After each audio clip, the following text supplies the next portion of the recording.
Hey, what's up guys, and welcome back to the Mr. Fix-It channel. I got the 1965 Honda CB160 back in the shop today, and I'm going through all the processes of putting this thing back on the road. Today I'm going to be going through the fuel system, I'm going to fix an oil leak, and I'm going to go through the front brakes also. Stay tuned. Just going to get started here and remove the seat in the gas tank.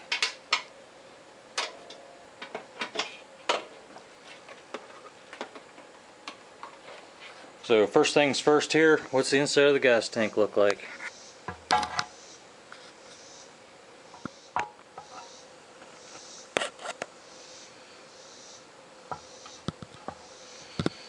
So it's got some surface rust.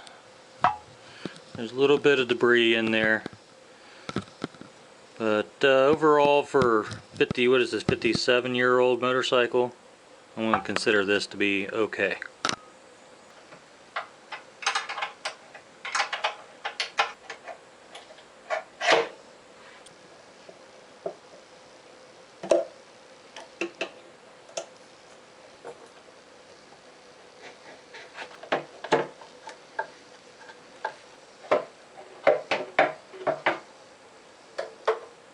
I'm just going to check inside the sediment bowl here.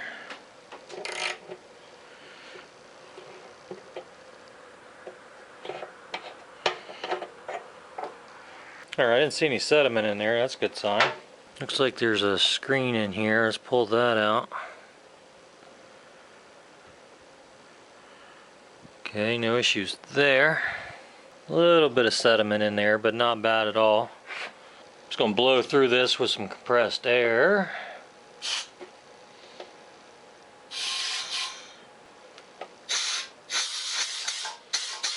Okay, so there's this hose that crosses over from one side of the tank to the other. Looks like the on position is this side of the tank and the reserve is this side of the tank. That's cool, I've never seen that before.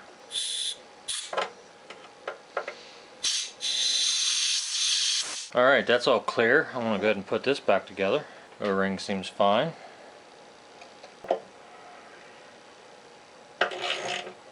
Alright, the carburetors are connected by this choke lever, so I'm just going to pull this pin so I can separate these two carburetors.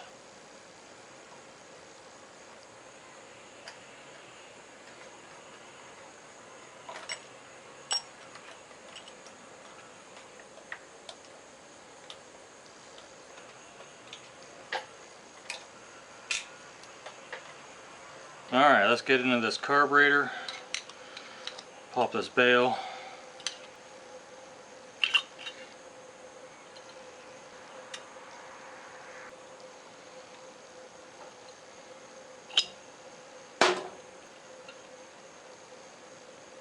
These brass floats, they're notorious for leaking. What they'll do is they'll fill up with gas. You shake them, you can usually hear if there's gas in them or not.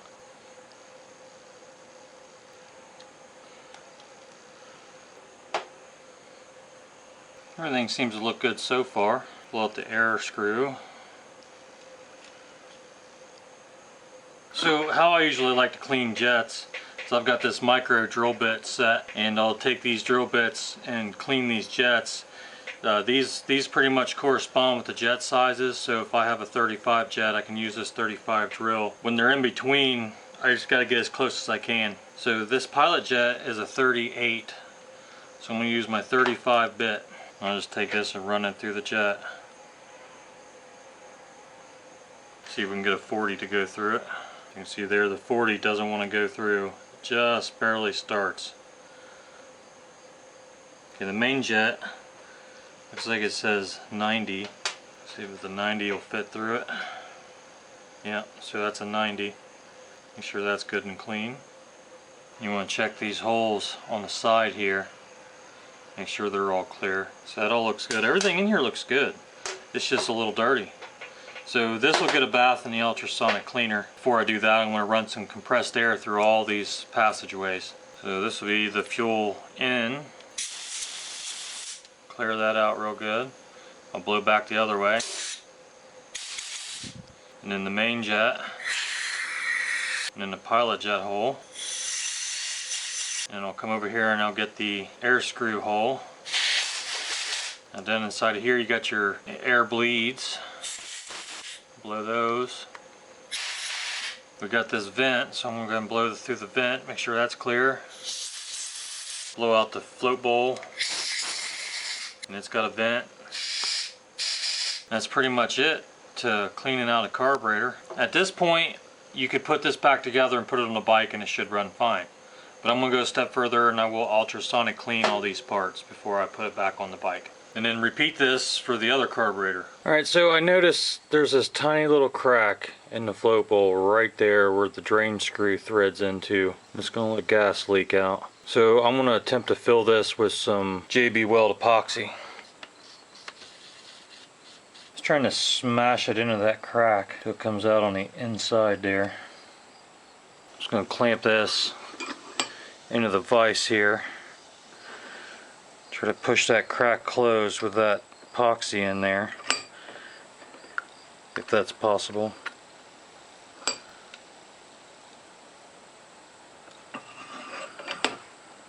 Very gently. And we'll let that sit there and set up. Alright, so while those carburetors are taking a bath, I'm going to deal with an oil leak behind this cover. So I'm going to take this off and find out what's going on in here. Probably a seal behind this shaft that's leaking. So I'm going to have to take the timing plate off. It marks right there. So that shouldn't be too bad. Let me take this timing plate off.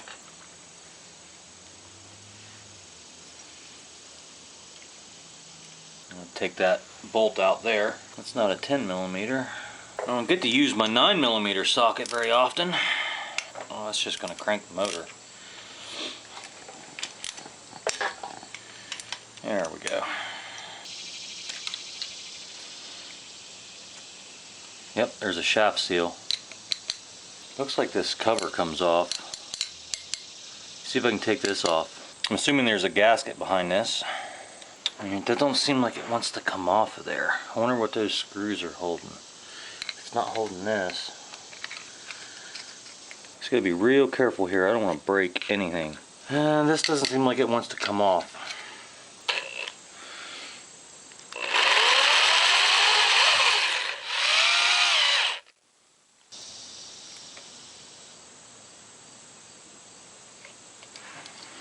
Works every time. Definitely got some debris back in there. Let me clean that out real quick.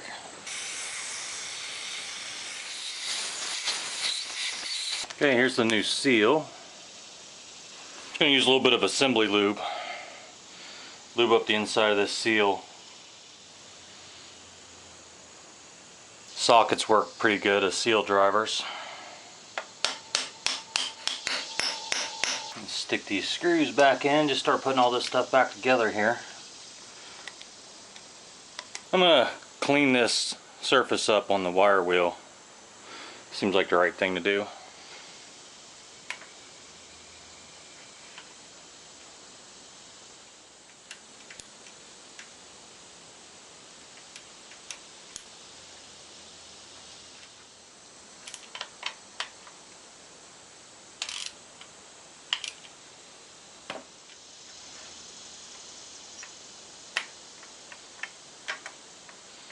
Line those marks back up there.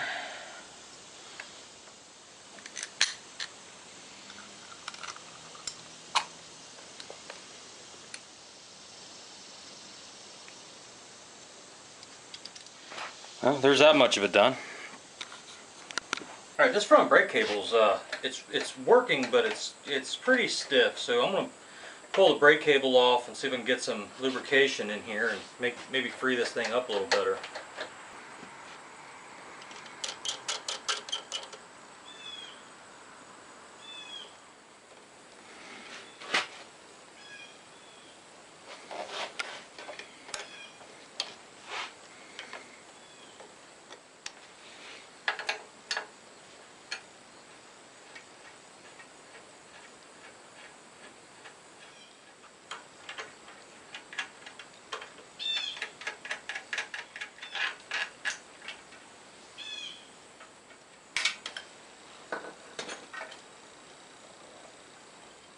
It has this brake light on here.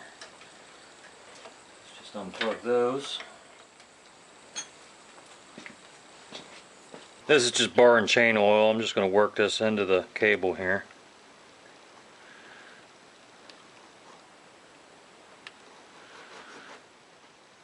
I'll just keep working this oil in until it comes out here, and then I'll start again putting oil here until it comes out the bottom.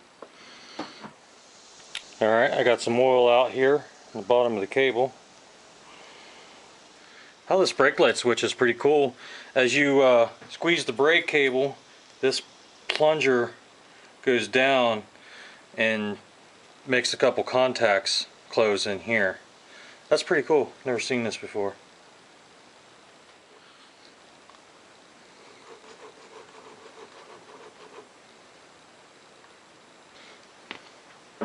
So I'll come back when this is done.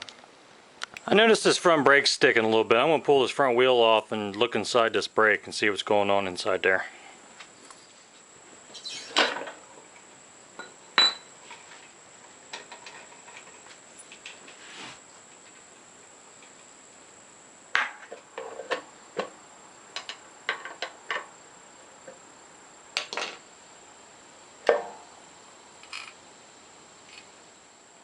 Oh, I see what's going on. These are not adjusted right. You can see that this has got two levers with an adjuster rod. You can see when this one's flat, this one's still pressing on the brake. So I just need to make an adjustment here. Okay, this is like a tie rod. It's got left-handed threads on one side and right-handed threads on the other side. So I should just be able to go like this. Now they're both pretty much flat there. Alright, everything seems to be working good. So it was just adjusted too tight is all the problem was there. A lot of interesting things on this bike that I've never seen before.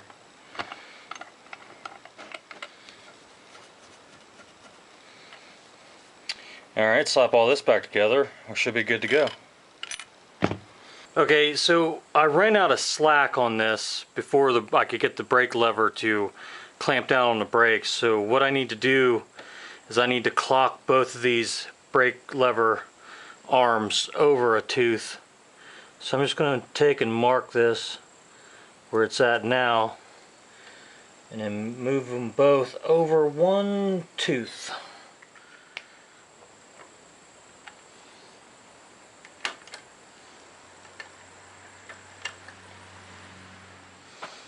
That was more like 3 teeth. Let's see where that gets us with 3 teeth.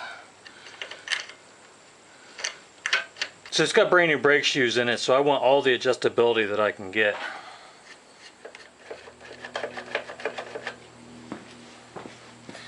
That should be good there. Now I can just adjust these to take up the play.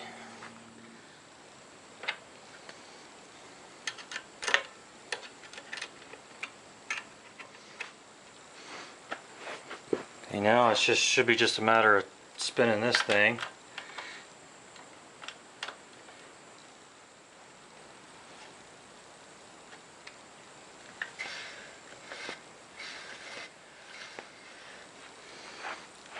Alright, got a little bit of drag on there and got everything working. So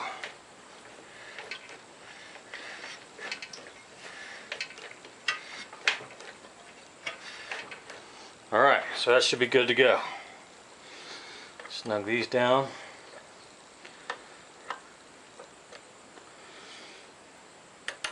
And that's that. Well guys, that's all I got time for today. There's still quite a bit more work that needs to be done to this bike to be considered roadworthy. So if you like this video, please give it a thumbs up, consider subscribing, and I'll catch you on the next one. Thanks for watching.